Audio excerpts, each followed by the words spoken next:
ക്ഷേത്രങ്ങളിൽ അലങ്കാരങ്ങൾ എന്തിനാണ്? ശില്പങ്ങളും ചിത്രങ്ങളും എന്തിനാണ്? വാദ്യഘോഷങ്ങൾ എന്തിനാണ് എന്നൊക്കെ ചോദിക്കുന്നവരുണ്ട്. ശാന്തത തേടിയെത്തുന്നവരുടെ മനസ്സിനെ അസുഖകരമായ ചിന്തകളിൽ നിന്ന് അല്പനേരം അകറ്റി നിർത്താനും ഒരു പ്രാർത്ഥനയ്ക്കു പാകമാക്കാനും ഇത്തരം ക്രമീകരണങ്ങൾ സഹായിക്കും. ഇനി ഇന്നത്തെ ദീപാരാധന കാഴ്ചയ്ക്കായി ക്ഷേത്രാങ്കണത്തിലേക്ക് പോകാം. ഓം ശങ്കരനാരായണായ വിദ്മഹേ നാരായണായ ധീമഹി തന്ന പുരുഷ പ്രചോദയാത്. ശൈവ വൈഷ്ണവ സമന്വയത്തിന്റെ പ്രതീകമാണ് ശങ്കരനാരായണ സങ്കല്പം. ശിവനും മഹാവിഷ്ണുവും തമ്മിലുള്ള ഐക്യത്തെ സൂചിപ്പിക്കുന്ന രണ്ട് ആരാധ്യമൂർത്തികളാണ് ശങ്കരനാരായണനും ശാസ്താവും. ഓം ശങ്കരനാരായണായ വിദ്മഹേ. ലിംഗരൂപമായും രൂപവിഗ്രഹമായും ശങ്കരനാരായണ മൂർത്തിയെ പ്രതിഷ്ഠിച്ച് ആരാധിക്കുന്നുണ്ട്. വലതുഭാഗത്ത് നന്ദിയുമൊത്ത് ശിവനും ഇടതുവശത്ത് ഗരുഡന്റെ മുകളിൽ വിഷ്ണുവുമാണ് ശങ്കരനാരായണ സങ്കല്പം.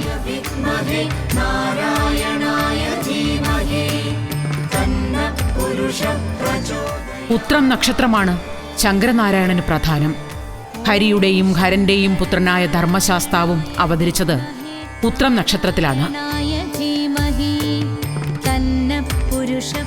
കേരളത്തിൽ ശങ്കരനാരായണ പ്രതിഷ്ഠയുള്ള ക്ഷേത്രങ്ങൾ അപൂർവമാണ്. ഉള്ളതിൽ ഏറെ പഴക്കമുള്ള ശങ്കരനാരായണ ക്ഷേത്രമാണ് തിരുവനന്തപുരം നഗരത്തിൽ വട്ടിയൂർക്കാവിന് സമീപം കുലശേഖരത്തുള്ള കുലശേഖരമംഗലം ക്ഷേത്രം. ഓം ശങ്കരനാരായണായ വിദ്മഹേ നാരായണായ ധീമഹി.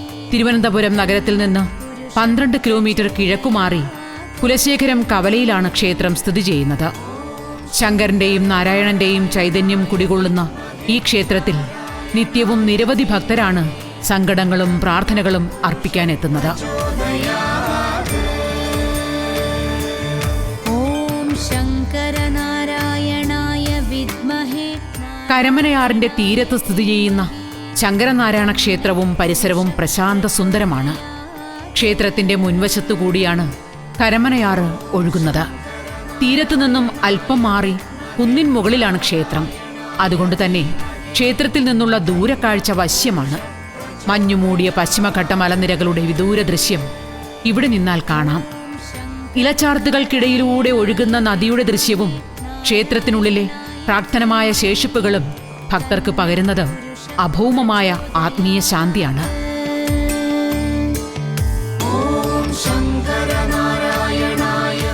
ക്ഷേത്രം സ്ഥിതി ചെയ്യുന്ന സ്ഥലം തന്നെ തന്ത്രശാസ്ത്ര വിധിപ്രകാരം മഹാത്മ്യമുള്ളതാണ്. വളഞ്ഞൊഴുകുന്ന നദിയുടെ തീരത്ത് കുന്നിൻ ചരിവിലായി ഈശ്വര ചൈതന്യം അറിഞ്ഞാണ് ശിവനും വിഷ്ണുവും ഒന്നു തന്നെയെന്ന സങ്കല്പമായി പ്രതിഷ്ഠ നടത്തിയത്.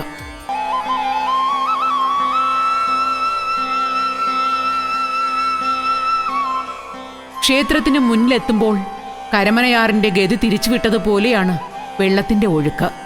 അനന്തപുരിയിലെ ശ്രീ പത്മനാഭസ്വാമി ക്ഷേത്രത്തിൽ ഒറ്റക്കൽ മണ്ഡപം പണിയുന്നതിനാവശ്യമായ പാറ കൊണ്ടുപോകുന്നതിന് കരമനയാറിന്റെ ഗതി തിരിച്ചുവിട്ടു എന്നാണ് പറയുന്നത്. മാത്രവുമല്ല, ശ്രീ പത്മനാഭസ്വാമി ക്ഷേത്രത്തിലെ പ്രസിദ്ധമായ കുലശേഖര മണ്ഡപത്തിന് ആവശ്യമായ പാറക്കല്ലുകൾ വെട്ടിയെടുത്തതും ഇവിടെ നിന്നാണെന്ന് പഴമക്കാർ പറയുന്നു.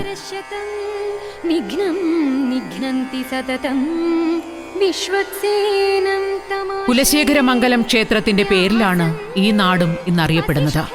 12-ാം നൂറ്റാണ്ടിൽ കേരളം ഭരിച്ചിരുന്ന കുലശേഖര ചക്രവർത്തി ശങ്കരനാരായണന്മാരുടെ ഐക്യരൂപം ദർശിക്കാനായി ഈ ക്ഷേത്രം സന്ദർശിച്ചിരുന്നതായി ചരിത്രരേഖകളിലുണ്ട്. രാജാവിന്റെ സന്ദർശനത്തിനു ശേഷം അദ്ദേഹത്തോടുള്ള ആദരസൂചകമായാണ് ക്ഷേത്രത്തിനും ഗ്രാമത്തിനും കുലശേഖരമംഗലം എന്ന് പേരുണ്ടായതെന്നും പറയപ്പെടുന്നു.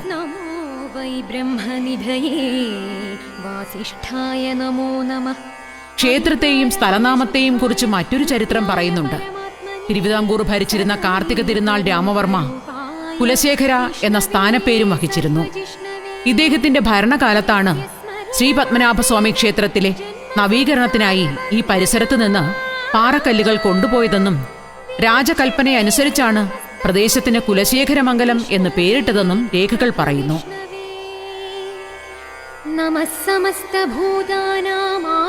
ബ്രിട്ടീഷ് ഭരണകാലത്ത് ലഫ്റ്റനന്റ് BS വാർഡും അദ്ദേഹത്തിന്റെ അസിസ്റ്റന്റ് PS കോർണറും 1816 മുതൽ 1820 വരെ കൊച്ചി തിരുവിതാംകൂർ മേഖലകളിൽ നടത്തിയ സർവേ റിപ്പോർട്ടിലും കുലശേഖരമംഗലത്തെയും ക്ഷേത്രത്തെയും കുറിച്ച് പറയുന്നുണ്ട്.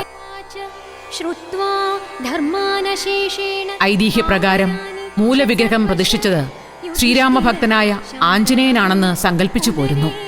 ശ്രീരാമന് രാമേശ്വരത്ത് മഹാദേവർ പ്രതിഷ്ഠ നടത്തിയ ശേഷമാണ് ശൈവ വൈഷ്ണവ യോഗമൂർത്തിയായ ശ്രീ ഹനുമാൻ ഇവിടെ വന്ന് ശങ്കരനാരായണ സങ്കല്പത്തെ പ്രതിഷ്ഠിച്ചതെന്നും ഭക്തർ വിശ്വസിക്കുന്നു. ക്ഷേത്രത്തിന്റെ കിഴക്കേ നടയിൽ ബലിക്കൽപുരയോട് ചേർന്ന് മാരുതിയുടെ ശിലാപ്രതിമയുണ്ട്. താന്ത്രിക വിധിപ്രകാരമല്ലെങ്കിലും ആഞ്ജനേയന്റെ സാന്നിധ്യം സദാ ഇവിടെയുണ്ടെന്ന് ഭക്തർ വിശ്വസിച്ചു പോരുന്നു. അതുകൊണ്ട് തന്നെ ഹനുമാന്റെ വിഗ്രഹത്തിനു മുന്നിൽ ഭക്തർ സ്വയം അർച്ചനകളും ചെയ്തു വരുന്നു.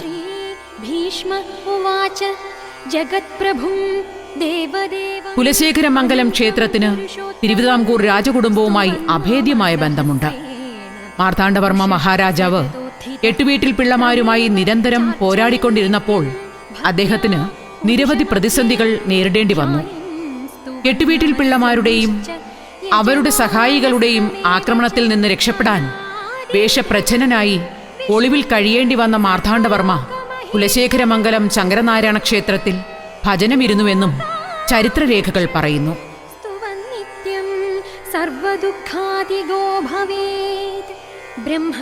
ജീവനുവേണ്ടി അഭയം തേടിയ മാർത്താണ്ഡവർമ്മയെ കാത്തുരക്ഷിച്ചുവെന്ന് മാത്രമല്ല, അദ്ദേഹത്തിന് സാമ്പത്തിക നേട്ടവും നൽകി ശങ്കരനാരായണമൂർത്തി അനുഗ്രഹിച്ചുവെന്നും വിശ്വാസമുണ്ട്.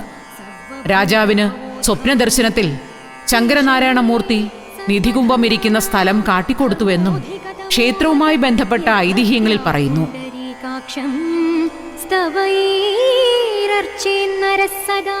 ശങ്കരനാരായണന്റെ ഭക്തവാത്സല്യത്തിന്റെ സ്മരണയ്ക്കായി തിരുവിതാംകൂർ രാജകുടുംബം അടുത്ത കാലം വരെയും ക്ഷേത്രത്തിൽ മഹാനിവേദ്യം നടത്തിപ്പോന്നിരുന്നു.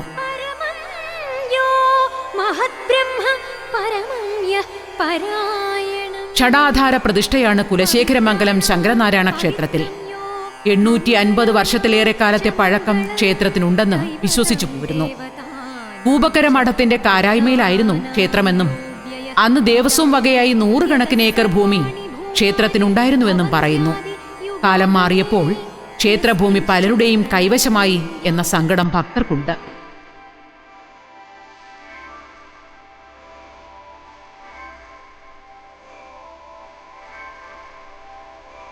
കിഴക്കോട്ട് ദർശനമായി വൃത്താകൃതിയിലാണ് ശങ്കരനാരായണ ക്ഷേത്രത്തിലെ ശ്രീകോവിൽ. പൗരാണിക ശില്പ സൗന്ദര്യമാണ് ക്ഷേത്ര ചുമരുകൾക്കും നാലമ്പലത്തിനുള്ളിലും. ശിവലിംഗമാണ് ക്ഷേത്രത്തിലെ പ്രതിഷ്ഠ. എന്നാൽ ശങ്കരനും നാരായണനും ചേർന്ന ആരാധനാ സങ്കല്പമാണിവിടെ.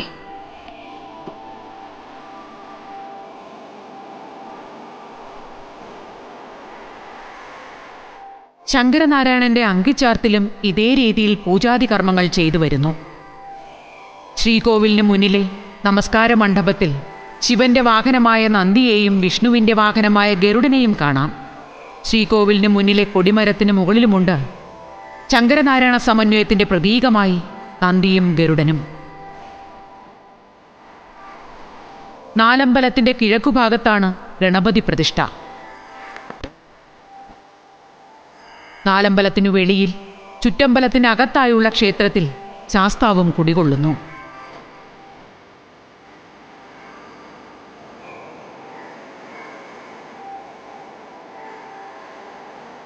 ക്ഷേത്രത്തിന് മുന്നിൽ പ്രത്യേക സ്ഥാനം കണ്ടെത്തി അവിടെയാണ് നാഗപ്രതിഷ്ഠയും പൂജയും നടക്കുന്നത്. പുനരുദ്ധാരണത്തിന്റെ ഭാഗമായി നാലമ്പലത്തിന്റെ 3 വശവും സിമന്റ് വാർപ്പാണെങ്കിലും വലിയമ്പലം ഓടുമേഞ്ഞ് പൗരാണിക പ്രൗഢിയോടെ ഇപ്പോഴും നിൽക്കുന്നു.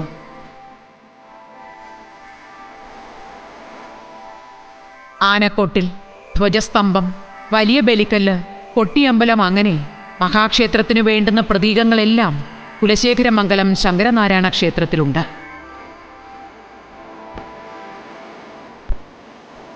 ശിവനിൽ വിഷ്ണുവും വിഷ്ണുവിൽ ശിവനുമുണ്ട്.